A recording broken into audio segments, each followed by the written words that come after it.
দেখো ফ্রেন্ড, আজকে ট্রেনের গন্ডগোল বুঝেছো। এটা সেকেন্ড ট্রেন, থার্ড ট্রেন।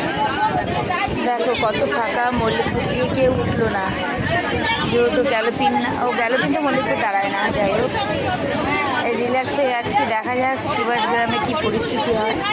দেখেছো কত গাড়ি ফাঁকা। দেখো অন্যদিন ঠাসাঠাসি, এই মাথা থেকে ও মাথা দেখা যাচ্ছে।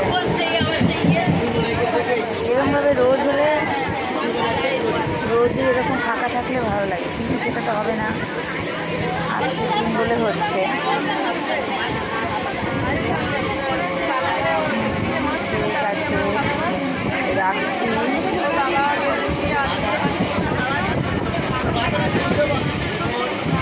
খুব স্পিডে আছে গাড়িটা।